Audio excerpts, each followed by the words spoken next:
Первая точка проверки – Малгобекский рынок. При входе в один из торговых павильонов тут же просят обработать руки и надеть маски. Заходить без средств защиты и дезинфекции рук покупателям запрещено. Меры защиты, по словам работников, тут соблюдают строго, а санитарная обработка павильонов проводится ежедневно. Кто у вас фиксирует температуру работникам? Роспотребнадзор приводит. Нет, утром кто фиксирует температуру работникам? А журнал? Где журнал? Журнал у него. Впрочем, все работники строго соблюдают масочный режим. Поверить на слово сотрудники ведомства не спешат. Решили проверить лично. Продавцы в масках, но в перчатках не все. А масками необходимо запасаться на 5 дней вперед. Маски должны менять каждые 2 часа. Перчатки обязательно.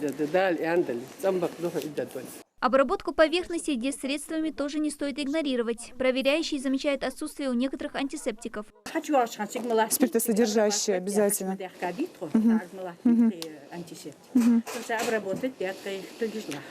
Это вы заходите, правильно, но в течение дня вы должны обязательно обрабатывать руки. То ли похвальная ответственность, то ли предупредили коллеги, но на соседнем прилавке минусов не нашли. Лидия Миржоева признается, антисептики, маски держат не для отвода глаз. Да и редко кого сейчас из покупателей встретишь без масок, делится продавец. Все сейчас боятся, все маски, перчатки, некоторых даже.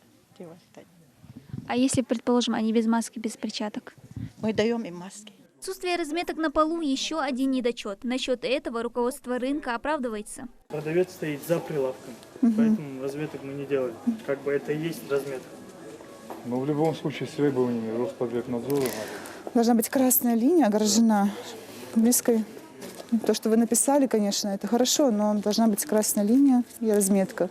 Под проверку попали парикмахерские, где соблюдать меры защиты нужно вдвойне. Контакт с клиентом тут неизбежен, а недочетов здесь оказалось больше. Почему вы без маски? Вы посетитель. Почему вы без маски? Почему вас пускают без маски? Где ваша вывеска без маски не входить?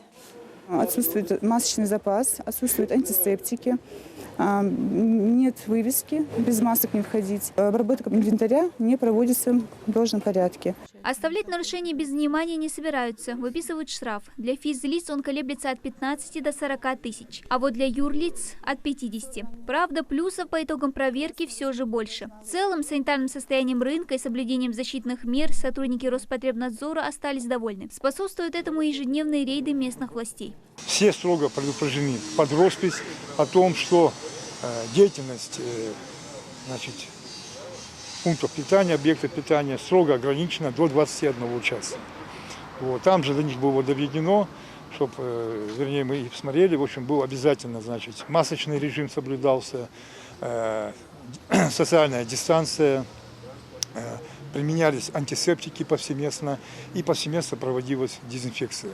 На сегодняшний день в Малгобекском районе на самоизоляции находится 174 человека, и с каждым днем это число растет. Необходимо понимать, требования соблюдать простые меры защиты вовсе не прихоть проверяющих, а, как показала практика, самый действенный способ остановить распространение инфекции. Дана Плиева, Асхаб Белакиев, Новости 24.